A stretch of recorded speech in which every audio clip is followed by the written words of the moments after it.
Hi everyone, I'm Ann William. I run a successful event planning business here in Chicago. But today, I want to tell you how my toxic Aunt Nicole finally got what she deserved. Growing up, it was just me and my mom, Gloria. She worked 3 grueling jobs to put me through college. I'll never forget the nights I'd find her asleep at the kitchen table after a late shift. That woman is my hero. But Aunt Nicole? She's a different story. While my mom was breaking her back to provide for me, Nicole was busy flaunting her luxury cars and bragging about her high-end beauty salon downtown.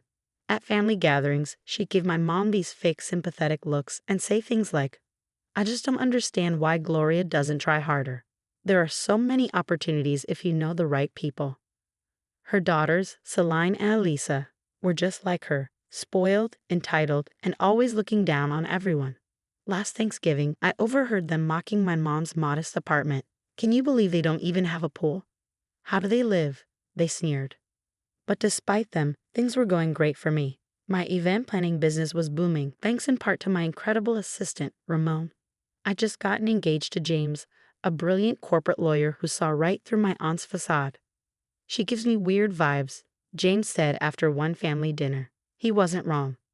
During that dinner, Nicole kept pestering Lucas, James's business partner, to use her salon for their corporate events. Lucas politely declined, saying, "Sorry, Nicole, but we already have contracts with other vendors." "But family should always come first, don't you think?"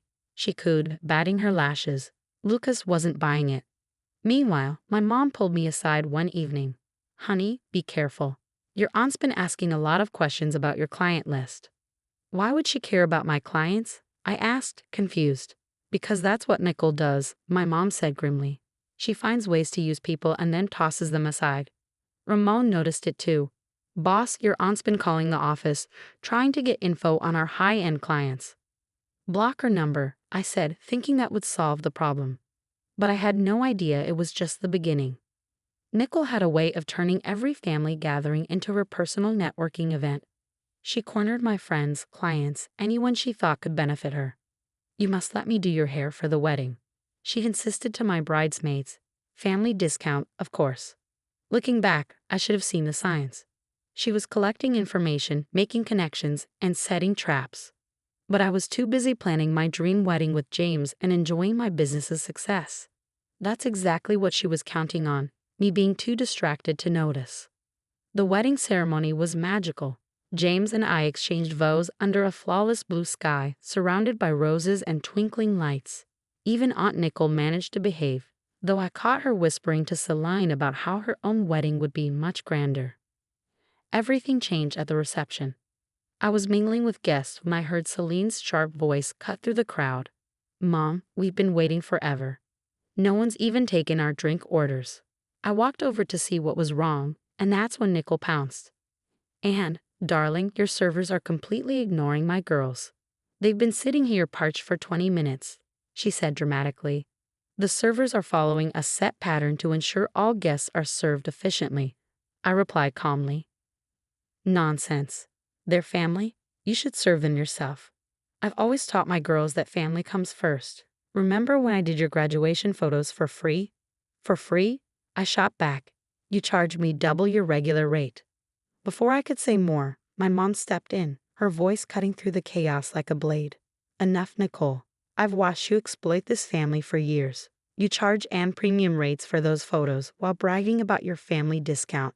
You convinced cousin Sarah to do free accounting for your salon and then blamed her when the IRS came knocking. You've been using people and discarding them for decades. How dare you accuse me of anything?" "I've always been generous with this family," Nicole hissed, her voice dripping with indignation. "Generous?" My mom shot back, her voice steady and sharp. "You tried to trick Ramon into giving you Anne's client list last week. You even called pretending to be a potential investor." The entire reception hall fell silent. All eyes were on us. I noticed James tense beside me, his lawyer instincts kicking in as he watched Nicole subtly angle her phone, likely recording the confrontation. "You're just jealous," Nicole spat, her composure cracking. "Jealous because I've made something of myself while you worked like a common servant." "I worked to give my daughter a future," my mom countered fiercely. "What have you done? Taught your girls to be entitled brats?" Celine burst into theatrical sobs while Elisa whipped out her phone, recording every word. Some guests exchanged uncomfortable glances, but others were riveted, clearly entertained by the drama. Later, Lucas pulled me aside, his expression grave. "Anne, you need to hear this." He explained how he'd overheard Nicole and her daughters plotting near the bathrooms. "We'll edit the video to make Gloria look unhinged," Nicole whispered. "Then we'll post about how Annie treats family at her own wedding. That'll teach her to disrespect us. Her fancy clients won't want an event planner who can't even manage her own wedding." "Mom, can we mention how she ignored us all night?" Elisa chimed in eagerly. "Perfect, sweetie. By the time we're done, her precious business won't recover." I felt my stomach churn, but I forced myself to stay calm. My wedding day had turned into a battleground I hadn't even known I was fighting. 3 days into my honeymoon, the storm hit. Nicole posted a heavily edited video of the reception, twisting the story to paint herself and her daughters as victims of my mom and me. "We even found roaches in the wedding cake." She sobbed in her post. "My poor girls were traumatized. I can't believe my own niece would serve such disgusting food at her wedding."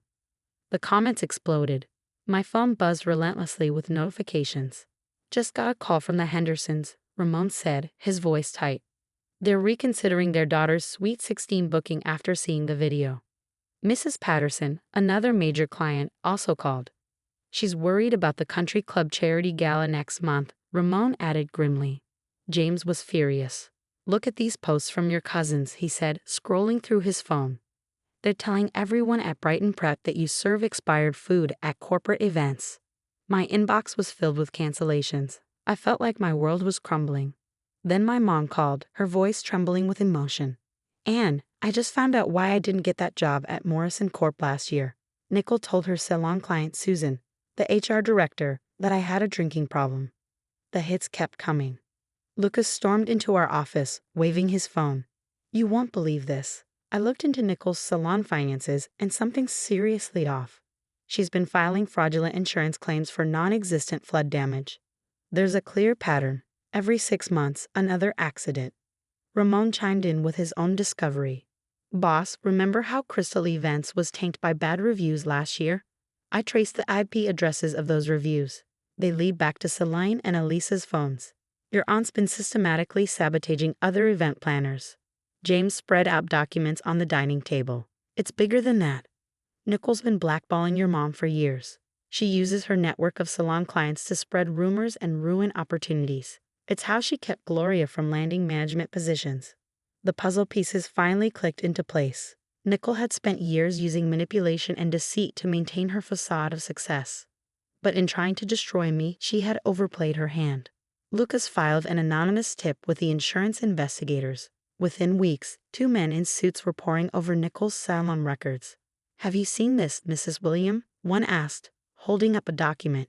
Extensive water damage claims but no repair records, multiple claims with the same pattern. Ramon worked tirelessly, showing unedited wedding footage to my elite clients. "See the timestamp jumps?" They spliced the video to remove context. Classic manipulation.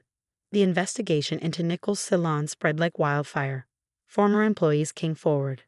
"She made us lie about flood damage," one revealed.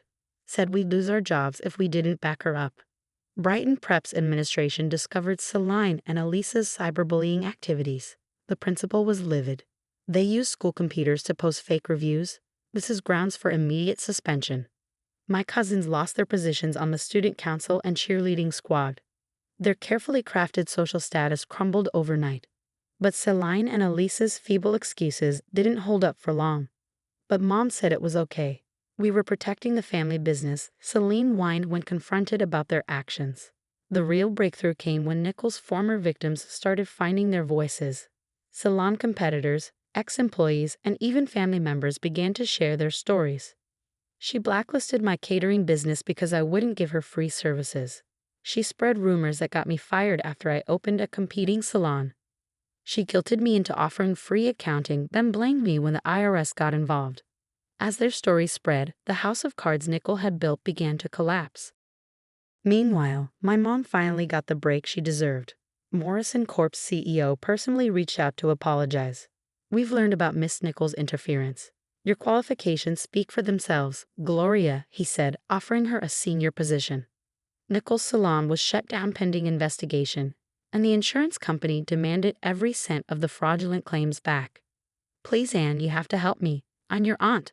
I'll lose everything, she begged in a voicemail. I deleted it without listening to the rest.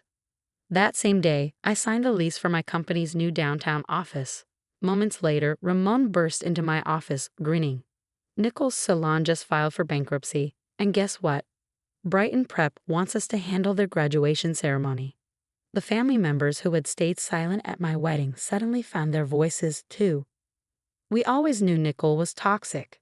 Remember how she tried to ruin Cousin Sarah's accounting business? Mom and I celebrated over dinner in her new corner office overlooking the city. She raised her glass of champagne, a triumphant glint in her eye. I saw Nicole at the grocery store today. She looked terrible. Asked me to convince you to help with her legal fees. What did you say? I asked, already smiling. I told her Kate's a better teacher than any of us could ever be. We clinked glasses, celebrating not just our success, but the poetic justice of watching karma unfold. Sometimes the best revenge isn't confrontation. It's stepping back and letting toxic people drown in the consequences of their own actions. Looking at my mom, both of us thriving while Nicole faced potential jail time, I realized something profound. Success is the best revenge. This story was an experiment about toxic family relationships and justice. Now, here's where it gets personal. When you discover that someone you trusted, especially family, has been deliberately working against you, does the length of time they spent hurting you determine whether they deserve forgiveness? My aunt spent years sabotaging both my mother's and my careers while pretending to love us. Yet when her schemes unraveled, she expected instant forgiveness. Some have called me cruel for not accepting her apology after she lost everything. But can a simple sorry erase years of calculated harm? Should we forgive toxic family members just because society expects us to? At what point do we prioritize our own mental health and boundaries over family obligations? If you discovered a close family member secretly working to destroy what you've built, how would you handle it? Would you expose them immediately or quietly gather evidence like I did? And most importantly, if their apology only comes after they face consequences, not while they're actively hurting you, is that apology even genuine? I'd love to hear your thoughts. Share your experiences in the comments below. Your story might help someone else in a similar situation. If this resonated with you, hit like and subscribe for more real stories about overcoming toxic relationships and finding justice. Sometimes, the best revenge is watching fate do its work.